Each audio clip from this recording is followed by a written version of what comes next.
Good morning, guys, and welcome. This is Damon Hart, the Foxy home buyer, shooting a quick little video here. And in today's video, I'm going to talk a little bit about how to price out a wholesale deal. Now, I want to give a shout out to Matt Brown, who asked me this question. And I'm shooting this video mainly for you, Matt, to kind of give you a breakdown on a scenario that you saw that I commented on Facebook.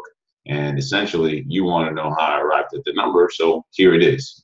Now, in this thread, just to give some background story, everyone's kind of talking about MAO and max allowable offer. And what I like to do, if you see my screen here, what I like to do is share with you kind of how I arrive at a wholesale number and the reason why behind it. Primary reason right now is, as I'm shooting this video, super hot in the market. And whenever there's a hot market, at least a sales market, you got to realize that, guess what? You know, there's going to be some competition.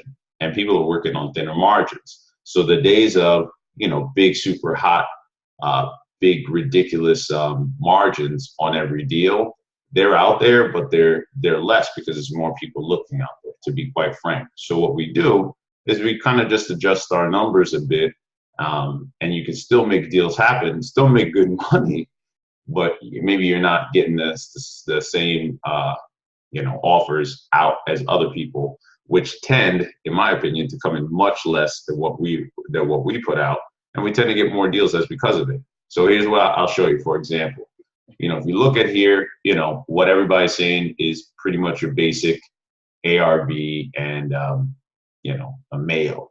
That's the old school way that I was doing it.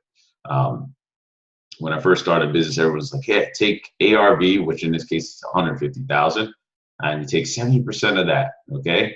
So 150 minus 70, and that 70% is supposed to, take things like closing costs into consideration, holding costs, profit, all that's worked in, right? But it's a hard and fast 70%. All right.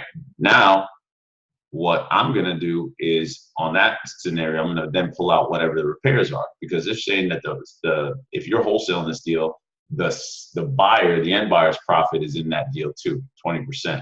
Or in that 30%. Now we're going to pull out the other 20,000 for repairs, because those are just hard costs, right? That's the cost it's going to take to fix the project up and get it ready.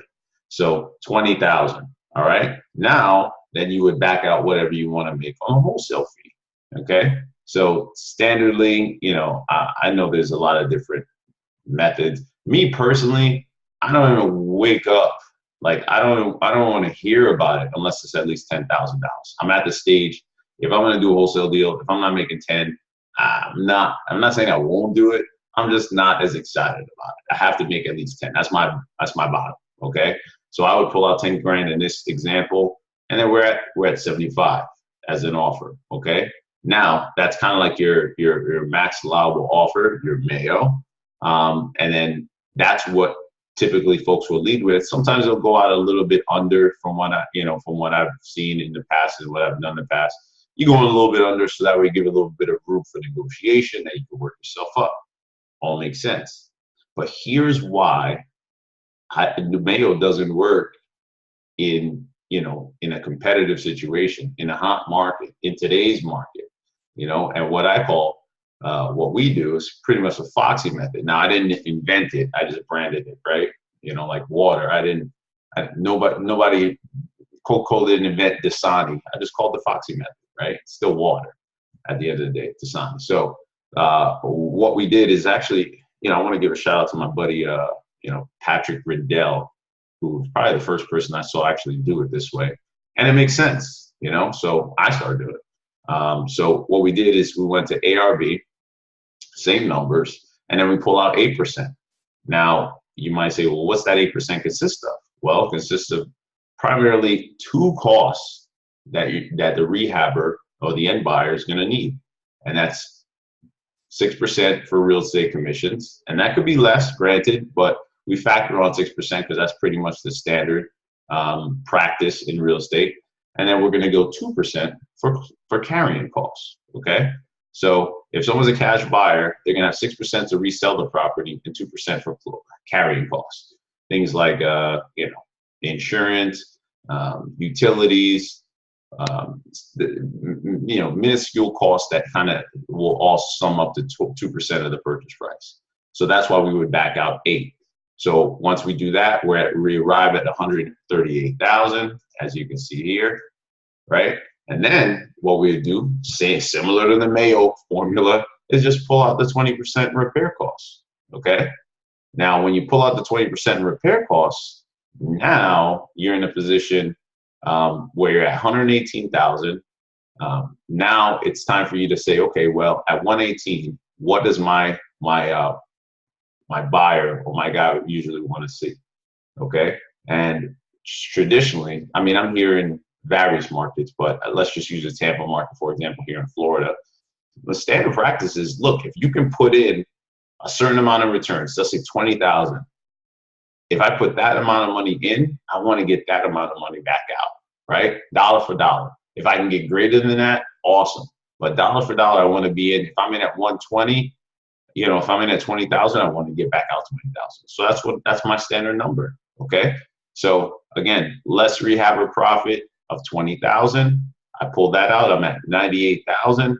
Then I pull out my 10,000 profit for the wholesaler, and then you're at 88,000 even. Okay. So this is driving me nuts. Let me fix this.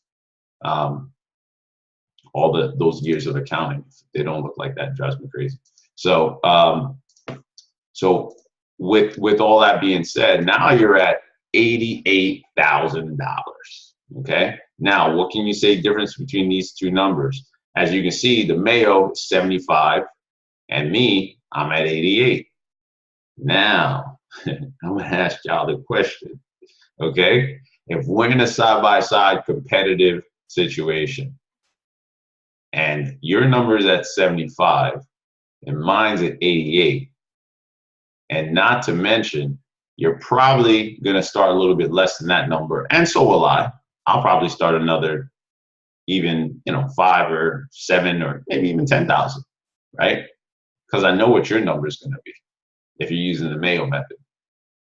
If you're down here at 75, and I even come in at 78, if I go hard and pull it out 10,000, right? Remember, you might even drop your number because you got to start somewhere for them to negotiate up to 75. Okay, I'm still going to 88. So I'm going to pose the question. Who do you think the seller is going to pay more attention to? Despite all the marketing bullshit that people put out there, okay, let's just talk real. If it was you and you were selling your house, forget your flashy business cards or how much swag you think you have. Let's just keep it real. Numbers, money talks. And it's competitive. There's a few people. Who do you think's gonna? Which number would your seller pay attention to?